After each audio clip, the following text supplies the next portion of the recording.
Tale of Mr. Jeremy Fisher by Beatrix Potter.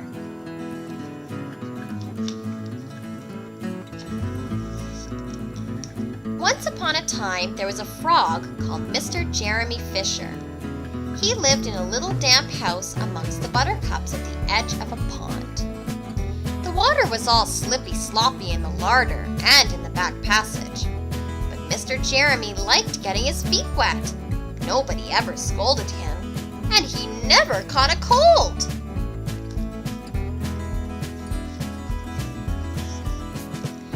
He was quite pleased when he looked out and saw large drops of rain splashing in the pond. "I will get some worms and go fishing and catch a dish of minnows for my dinner," said Mr. Jeremy Fisher. "If I catch more than 5 fish, I will invite my friends Mr. Alderman Ptolemy Tortoise and Sir Isaac Newton. The alderman, however, eats salad." Mr. Jeremy put on a mackintosh and a pair of shiny galoshes. He took his rod and basket and set off with enormous hops to the place where he kept his boat. The boat was round and green and very like the other lily leaves. It was tied to a water plant in the middle of the pond.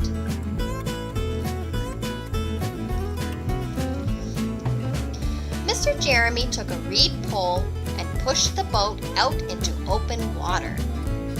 "I know a good place for minnows," said Mr. Jeremy Fisher. Mr. Jeremy stuck his pole into the mud and fastened his boat to it. Then he settled himself cross-legged and arranged his fishing tackle. He had the dearest little red float. His rod was a tough stalk of grass, his line was a fine long white horsehair, and he tied a little wriggling worm at the end. The rain trickled down his back, and for nearly an hour he stared at the float. "This is getting tiresome. I think I should like some lunch," said Mr. Jeremy Fisher. He punted back again amongst the water plants and took some lunch out of his basket. "I will eat a butterfly sandwich and wait till the shower is over," said Mr. Jeremy Fisher.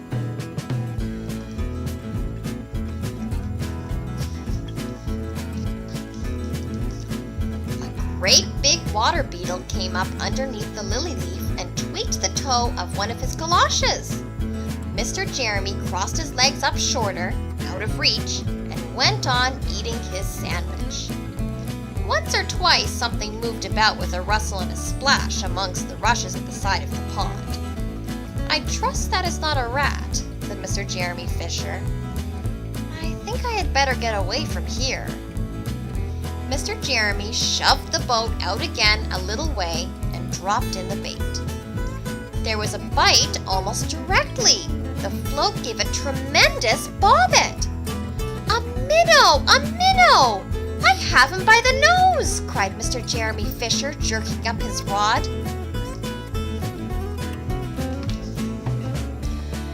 But what a horrible surprise!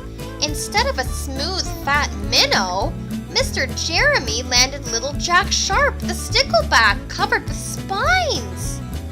The stickleback floundered about the boat, pricking and snapping until he was quite out of breath. Then he jumped back into the water.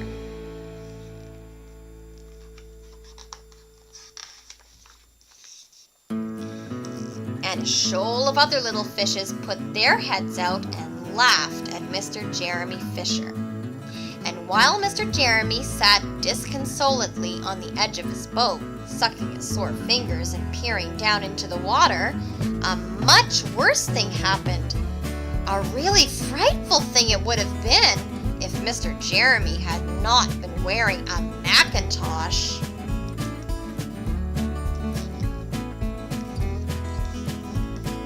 A great big enormous trout came up, kerplop, with a splash, and it seized Mr. Jeremy with a snap.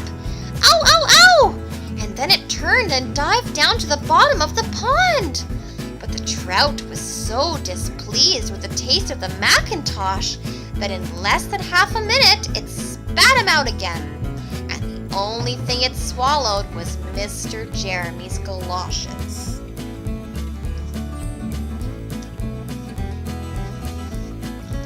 Mr. Jeremy bounced up to the surface of the water like a cork and the bubbles out of a soda water bottle, and he swam with all his might to the edge of the pond. He scrambled out on the first bank he came to, and he hopped home across the meadow with his Macintosh all in tatters. "What a mercy that was not a pike," said Mr. Jeremy Fisher. "I have lost my rod and basket, but it does not much matter, for I am sure I should never have dared to go fishing again."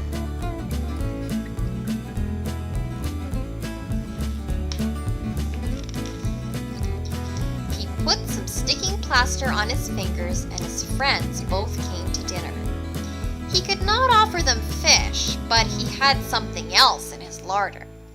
Sir Isaac Newton wore his black and gold waistcoat.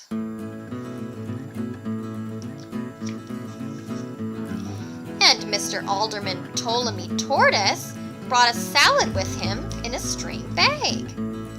And instead of a nice dish of minnows, they had a roasted grasshopper with ladybird sauce, which frogs consider a beautiful treat.